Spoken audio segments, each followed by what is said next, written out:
The first time the villagers saw 16-year-old Lena Ashwood heal someone, they didn't call it a miracle. They called it witchcraft. A little boy had fallen from a cliff and broken his leg beyond recognition. While everyone panicked, Lena quietly knelt beside him, placed both hands over the injury, and closed her eyes. A warm golden light spread through her fingers like sunlight reflecting on water. Within moments, the boy's screams stopped. His twisted leg slowly straightened, the swelling disappeared, and he stood up as if nothing had happened. Instead of thanking her, the frightened villagers backed away. Mothers pulled their children close. Men whispered prayers. By sunset, the entire village believed the orphan girl living alone in the forest was cursed.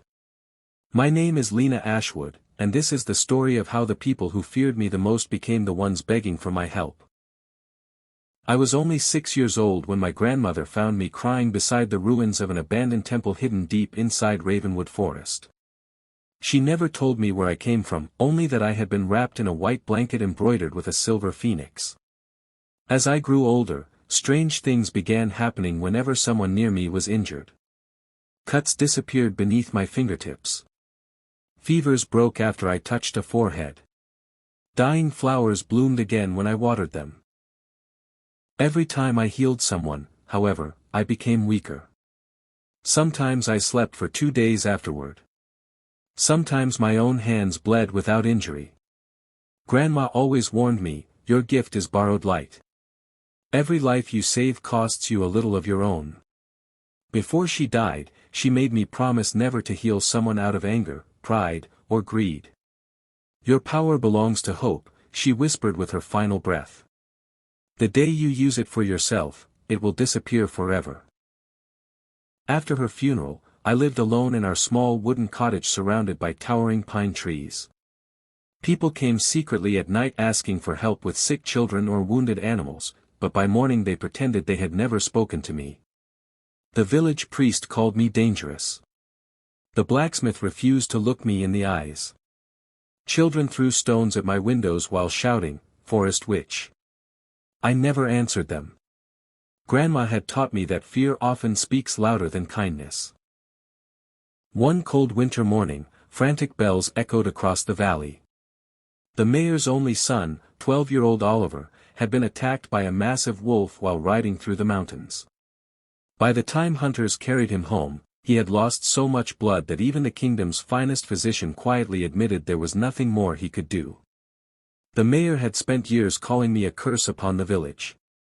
Now he stood trembling outside my cottage, tears freezing on his face. Pride had finally surrendered to desperation.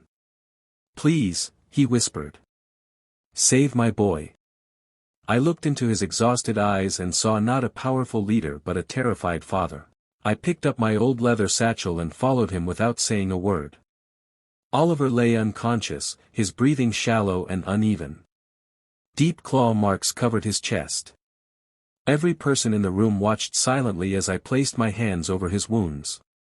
The familiar warmth spread through my body, brighter than ever before. The injuries slowly began to close, but something felt terribly wrong.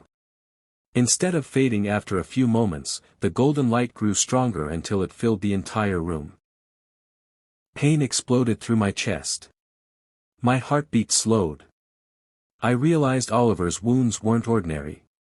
Something dark had poisoned them. I pushed harder, pouring every ounce of my strength into the healing. Suddenly the room shook. Every candle extinguished at once. A shadow rose from Oliver's body like black smoke before disappearing through the ceiling. Then everything went dark. When I opened my eyes 3 days later, I found myself lying in my own bed. Beside me sat an old woman dressed in silver robes I had never seen before. "You nearly died," she said softly. "Most guardians never survive healing shadow curses." I stared at her in confusion. "Guardians?" She smiled gently and placed an ancient necklace shaped like a phoenix into my hands. "Your grandmother wasn't simply protecting you. She was the last guardian of the light. Now that burden belongs to you." She explained that centuries earlier, a secret order known as the Guardians had sworn to protect humanity using gifts that could never be bought or stolen. Some controlled rivers. Some commanded forests. Others healed the wounded. But greed destroyed the order. Many guardians began selling their powers to kings and warlords until only a handful remained faithful. My grandmother had hidden me in Ravenwood to keep me safe from those hunting the last bloodline. Before I could ask another question, the old woman disappeared like mist beneath the morning sun. Around her chair lay dozens of glowing white feathers. News of Oliver's impossible recovery spread across the kingdom within days. Travelers journeyed from distant lands hoping to meet the mysterious healer of Ravenwood. Yet not everyone came seeking hope. One evening, a wealthy nobleman arrived with soldiers carrying chests overflowing with gold. He demanded I heal his aging father in exchange for enough money to build a castle. When I politely refused, he laughed. Everyone has a price. I remembered Grandma's final words. My gift isn't for sale, I answered. Furious, he ordered his soldiers to seize me. Before anyone could move, hundreds of birds suddenly descended from the forest, circling above the cottage. The ground trembled. Giant tree roots burst through the earth, surrounding the soldiers without harming them.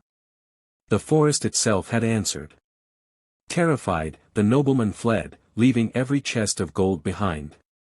Months passed, and Ravenwood slowly changed. The same children who once threw stones now brought fresh bread to my cottage. The priest publicly apologized before the entire village. The mayor built a small healing house near the forest where anyone could receive care regardless of wealth. Yet every evening I still returned to Grandma's rocking chair and whispered thanks for the lesson she had given me long ago. People believed my greatest power was healing broken bodies. They were wrong. The true miracle was healing hearts poisoned by fear.